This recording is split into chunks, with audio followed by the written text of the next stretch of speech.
So, continuing to do not as he says he will do, Donald Trump's 2019 deficit is on track to reach the $1 trillion mark, despite Trump having told us, you might remember, time and time and time again, that he's going to fix the deficit that Barack Obama ruined, that he will pay off the debt altogether if given 8 years in office and the time that he thinks he will need to do it.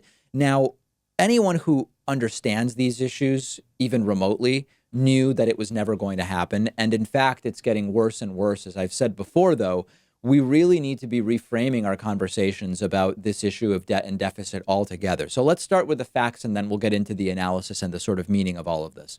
The White House itself is now predicting that the deficit is going to exceed $1 trillion this year. The deficit has never hit $1 trillion in a year. Now, anytime we talk about these numbers, this is not partisan. This is not to make this worse or not as bad as it is. This is just understanding. When we hear the deficit has never reached X number of dollars before, we need to understand, number one, inflation adjusted numbers so that we're really comparing apples to apples. It's also important to understand the size of the deficit as a percentage of the economy's total size and not in a vacuum. Just a few things if we really want to do this seriously. Now, let's go back to what Donald Trump said that he would do. When Trump was a candidate, he said, number one, he would eliminate the deficit altogether and he would get us a surplus. Partially, he would do it by cutting taxes for the rich and corporations, which he said would generate so much growth that government tax revenues would actually expand and there would be all this winning and we would have a surplus and we would start paying off the debt. That obviously never happened. And it's important to understand, like, if you want to talk about this at all, I hate that I have to do this, but you really need to understand the difference between debt and deficit, okay? And I apologize to those who are sick of me doing this, but when I don't do this, and even sometimes when I do this, the comments that I get in reaction to debt and deficit stories are so confused about the difference between the two terms. So these are not the same things. Deficit is the 1 year surplus versus deficit that the country may have. Debt is the accumulated deficits and surpluses over time. So let me give you an example. If in year one of a country, you run a $50 deficit, at the end of that year, the country has accrued a debt of $50. You exist for 1 year, you ran a $50 deficit, your debt is now $50. If in the next year you run a $25 surplus, what happens at the end of that year is your debt has gone down from $50 to $25, right? Year one deficit is $50.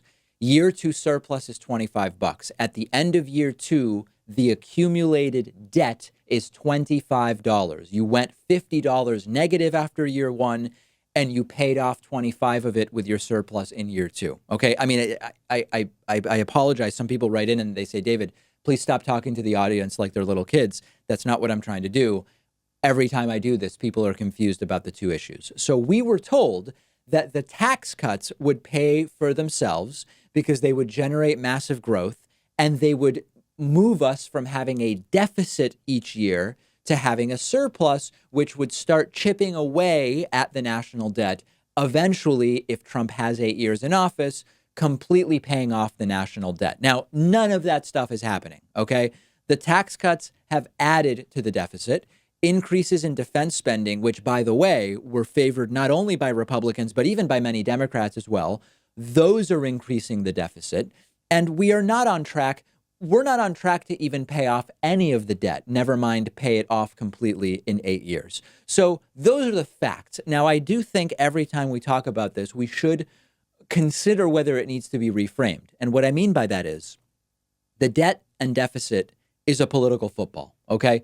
Republicans say the most important thing is paying off the debt and balancing the budget. When there's a Democrat in the White House, regardless of whether that Democrat has actually slowed down deficit growth, which Barack Obama did, when Republicans are running, they run on promises to do this really important thing, start paying off debt, generate a surplus. But then when they are in office, as we saw under George W. Bush, as we're seeing in a cartoonishly exaggerated fashion under Donald Trump, they just explode the deficit. And they always claim that they're doing it. They either deny that they're doing it, even though we have the numbers and that's what we see, or they will argue that there were extenuating circumstances whereby it made sense to a deficit spend. Like, for example, when we decided we were going to heroically spread democracy to Iraq and or punish Iraq for their non-existent involvement in 9/11, right? The reason it made sense to spend all that money in Iraq changed once we figured out Iraq had nothing to do with 9/11, but still we were given reasons why it made sense.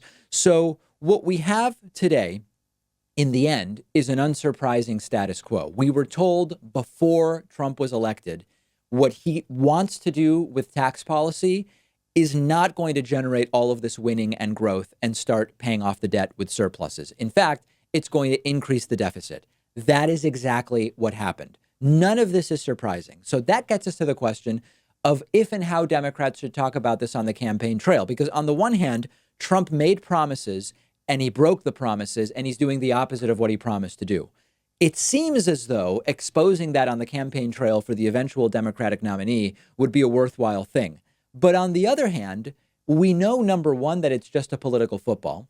We know, number two, that in reality, the narrative over deficit bad, surplus good, cutting spending good, or whatever else, it's not actually a modern and nuanced understanding of debt and deficit. What we should be asking in reality is, when does it make sense for governments to deficit spend? And when doesn't it make sense? So, do we want a deficit spend to line the bank accounts of the already rich and corporations, including just providing money for them to buy back stock? The answer is no. Do we want to deficit spend to improve society for large numbers of people, improve their ability to live good, healthy lives, have access to health care, work jobs that they like without being tied to mediocre health insurance programs? Okay, now we have something to talk about. So I think that it is important for Democrats not to ignore the issue of debt and deficit, but we can't allow the right to continue framing the narrative because they win. They talk about it one way when it's a Democrat in office. They take office. Then they just say, oh, no, the numbers aren't actually what they are. You can't believe the numbers that we're actually getting from the Congressional Budget Office and from the Treasury. They win with the framing that we have. And lastly, please, please, please, can we stop falling for this stupid idea that tax cuts for the rich are so good for the economy that they reduce the deficit and actually increase government revenue? We didn't even need another example. We had plenty of examples before Donald Trump's tax reform plan, but we can now add the Trump tax reform plan to the list of tax cuts for the rich and corporations that did not cause so much growth that they paid for themselves. My question to you is, do you think Republicans even believe this idea that tax cuts for the rich pay for themselves? Or do they know that it's BS, but just keep repeating it because these are the tax cuts that they want? That's my question to you today. Let me know what you think. If you love learning new things, you probably want to check this out. The David Pakman Show today is sponsored by Skillshare, and we're giving you 2 entire months of free access to Skillshare when you click the link underneath this video. Skillshare is a vibrant online learning community offering more than 25,000 video classes on just about anything you can think of. Get better at playing an instrument. Learn to use Photoshop. How to edit videos. They have classes on drawing, painting, business, cooking, nutrition, personal productivity. And I'm not even really scratching the surface. I recently took a great class on introductory watercolor painting. I'm still not good, but I am learning. And you can access the entire library of fun, easy to use online courses for free for 2 months by using the link underneath this video. 2 months of learning something that's totally new to you, something you want to get better at, something you already love, or you can get ahead in your career by learning new skills that will help you at your job. I've gotten a ton out of it. Pat has taken some courses that he's found really valuable, and I think you'll love it too. Get started for free by clicking the link under this video.